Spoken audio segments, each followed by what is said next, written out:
It is. What's up? What's up, y'all? It's your girl Georgi, and welcome back to my YouTube channel. We're gonna start with my current reads books that I'm planning on reading this week. Starting with the ebooks, I have Truth or Dare. I plan on finishing this book literally today because I only have 30 more pages left. There's no reason why that book shouldn't be finished today. After that, I do plan on reading Cappadonna I. I think I'm ready. I think I'm ready to get into that series. Truth or Dare was my little break, and now I'm ready to jump into Cappadonna segment. Yeah. As far as physical books, I do plan on finishing Rewind It Back, and I'm less than 50% in, but for some reason I do have faith that I can finish this book this week.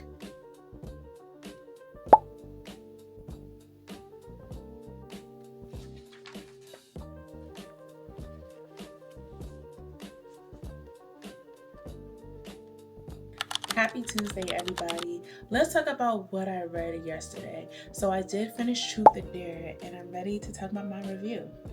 Truth or Dare literally reminded me of childhood. Like, that was a game that you played in middle school and high school. And obviously, as you got older, the more intense the Truth or Dare scenarios were. It started off playing it in college, relationships was formed within a circle of 9. Let's fast forward to when they're 30 years old. They're 30 years old, celebrating a couple within the friend group wedding.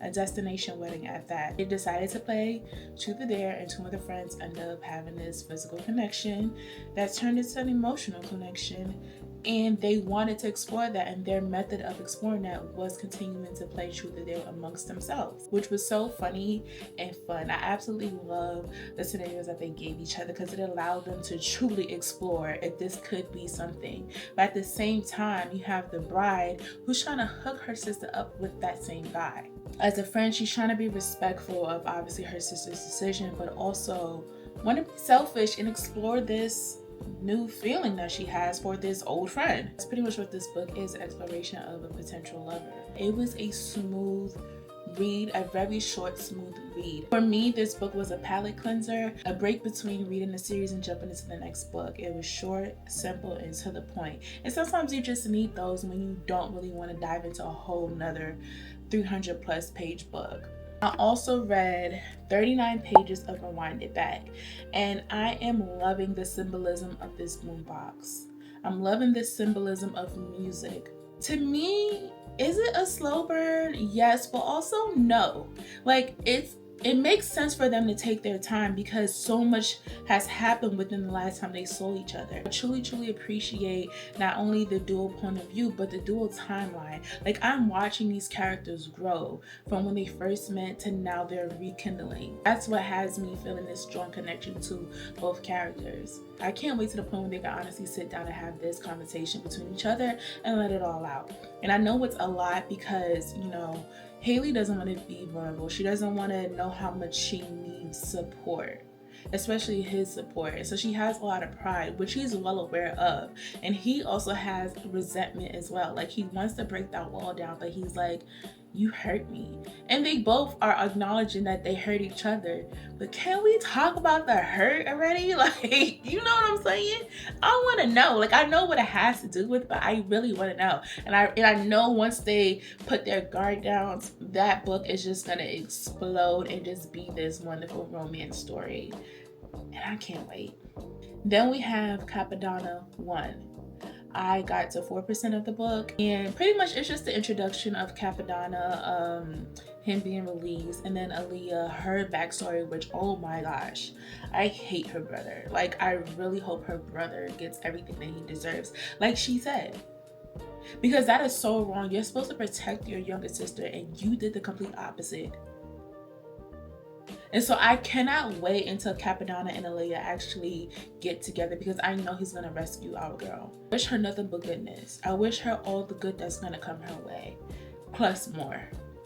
Kendra, I know Karma's going to kick her butt. I cannot wait to get to that point. The fact that she is so boldly stating how she's been holding him down when you've been doing the complete opposite is just crazy to me. Like, I understand people can be delusional, but the fact that you're that delusional, as if Cappadonna don't know what be going on around the streets, whether he was locked up or not, it's crazy. Did you forget who your man is? Because it seems like you did. And he's about to remind you who he is. Can't wait to see that. I can't wait to see Cappadonna take over the streets. I can't wait to see Capone step back and care for his family. Hopefully we get more of that from him. But yeah, that's all that I read yesterday, and I'll be back tomorrow to talk about what I read on Tuesday. What's up, you guys? Happy Wednesday. And let's talk about what I read yesterday, starting off with Cappadonna. So Cappadonna, I feel like we're at the point where Kendra and Cappadonna are realizing that what they had initially wanted prior to him being sentenced is not what they wanted now that he's released. He's realizing who Kendra really is and how she's been holding him down while he was in jail. She hasn't, let's be real. She's salty. She's salty because she knew once he was released, that would be her come up. Cappadonna said, I'm waiting for you to tell me the truth. I'm waiting for you to keep it real with me, and since you're not, I don't even see a future with you. And it's also the fact that Alea is now in the picture, so to speak, in a way that he's rescuing her. And I hope that he actually does rescue her, because she just needs a new start. She didn't have the chance, the opportunity to even have a childhood. She didn't have the chance or opportunity to even have adulthood. And it sucks because she has this mindset of, this is how I've been living my life. This is all that I know. I don't have anything to give myself and or my child. So this is what I have to do in order to provide for me and my child. Then you have Cappadonna, who's like, man, just wait till I see that man. Give him the works. You know, I'm trying to treat you right. I see a future in you, but you're still stuck on this mindset of you're loyal to this other person. I cannot wait to Cappadonna put boots on the ground. Now let's jump into Rewind It Back. I finally found out what happened between Rio and his family and Haley and her family. They were both going through something at the same time. Rio had a little bit of ease because he was starting his career. Haley didn't have any ease because she was the only person there. I would say that I'm happy that her brother took accountability, not only when it came to himself and Haley, but to Rio too. Even though Rio didn't understand at the time what he was referring to, now he does. And he's just like, dang, I can't even be mad at you for not being there for your sister because I wasn't there for her either. With everything that Haley is currently going through with her father, I truly hope that Rio is there for her. I kind of have no doubt in my mind that he actually will be there for her because he knows everything that he lost by not being there for her. I just think this man is really trying to take advantage of this second chance opportunity, and he wants to do it right by whatever means. What's up, you guys? Happy Thursday. Let's talk about what I read yesterday, starting with Rewind It Back. I read 101 pages yesterday. I literally only have this much left to read. I am nearing the end of this book, which means I'm nearing the end of this whole series, not including the spinoff. I can agree with Rio when it comes to his mom. She has no right to be mad at Haley. I'm glad he actually spoke to his mom about this because Haley was a child. That should have came from your husband. All that anger needs to be placed on your husband and not Haley. It's not Haley's responsibility to go running and telling you her business. Should you feel some type of way? Yes, but to actually place all the blame on her, absolutely not. That's not cool. I'm just so happy. Like, I cannot wait until they're like officially together. Like right now, you know, they're still figuring out how to move forward with things. She's still working on his house.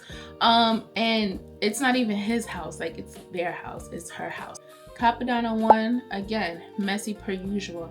Honestly, my hated character right now is Kendra, and that's easily given to her. I loved when Capone asked her, do you have any kids? With her son sitting right there. And she's talking about some, no, I don't have any kids. I love how Erin is wearing her hair bald. I love that she's embracing what she's going through to the fullest extent. You know, not hiding away under wigs, which I mean, do I Do I think she will ever wear a wig again? Yeah, like, let's be real. But I'm glad that she's more open about her struggles and just like not caring. Honestly, I wonder how the conversation is gonna go with Kendra, her son, and the baby father. I wonder how the baby father feels knowing that his son is in the business too. It's a lot of things I'm wondering. I read up to 31% yesterday, so we're still in the beginning stages of this book, and yet there's like 4 or 5 other books in this series, so I have a lot to learn. But anyways, that's my update for my Wednesday reading, and this is the new bag that I'm working on, and this is how far we've gotten. I started this last night. Let me show y'all the other projects I've been working on too. This is the original beach bag. I need to like put some weight down on it so that it can not curl up. But yeah, this is the original beach bag that I will be taking on vacation. It's super cute. I'm in love with this color. It's so heavy and thick. I do want to add like some charms to the bag to make it less plain, but it came out so freaking cute. Then I have the basket that I actually did finish. I did do some handles on it. There's some yarn in here, so like you can carry it like this, or you can just sit it down. It looks a little wonky. I'm not sure if I did enough chains for the handle, so I might add like 2 more chains to the handle so that it's not like making the basket like close in. You know what I'm saying? See you guys tomorrow for Thursday's update. I'm back. Happy Still Thursday. I just finished Rewind the Back, which means I read 120 pages today. I could not put this book down for the life of me. Let me tell you why. Because all the questions that I had this morning literally got answered in the next chapter that I read, and I was like, oh, I am finally getting the answers that I've been dying for. This book has been my favorite book of this series. I'm so sorry. A lot of people may not agree, but I don't care. I will fight for this book being my favorite, and let me tell you why. The storyline of this book, I felt so connected to these characters for some odd reason when I never had a childhood love. It was crazy. It was absolutely crazy. Rio and Haley deserved the absolute second chance that they got. Oh my gosh, the fact that y'all fell in love when y'all was younger, and that didn't last long because of y'all parents and that situation, and y'all finally get the second chance, and y'all are both giving into this second chance. It's not just Rio proving his love to Haley or Haley proving her love to Rio. It's the both of them proving to each other. They're equal. They are on the same team. Okay? The symbolisms. We have the tattoo, we have the boombox, the music, the mixtapes, we have the rooftop. We have so many things that just showed how they're truly connected and how they always been connected. It's always been them. It's crazy how Rio went from being this guy who just doesn't date, the single friend of the group of 9 who are couples married and have kids, and he's the only single man. The single man who's also invited to girls' night. So now Rio being the one who met his first love. First, the character development, the relationships that he had with his friends and his mom. Oh, I couldn't stand his father. I couldn't stand Haley's mom. I'm glad they put their foot down when it came to both of them and set those boundaries and stuck to those boundaries. I'm glad Rio forgave his mom. I'm glad his mom forgave Rio. I'm glad Haley took the initiative and spoke to his mom and mend that relationship. I am so glad the communication was there throughout all characters. I was not left with questions. Actually, I'm lying. We're gonna get to the one question I was left with. Let's talk about the ending of the book. We get to the ending of the book, and we never made it to the rooftop. We as in the readers. I wanted to see that rooftop, and I know I'm not gonna get it in Monty's book because Monty was not mentioned in this book. Like, I'm not gonna get that scene, and I really was looking forward to that scene on the rooftop, that last final scene. That's what I wanted. Another thing I kind of wasn't really happy about. It's a me problem because in the prior books, we got to see each character kind of fulfill their dreams in some way. Did Rio fulfill his dreams in some way? Yes. But the one dream he did not fulfill, and honestly, that would have been a major plot twist that I would have appreciated if he did fulfill his dreams. Could their relationship withstand the distance? Oh, that would have been tea. We could have added an extra 100 pages and I would have read it, because that would have been tea. That would have been tea. She's living in her dream home and you're not there.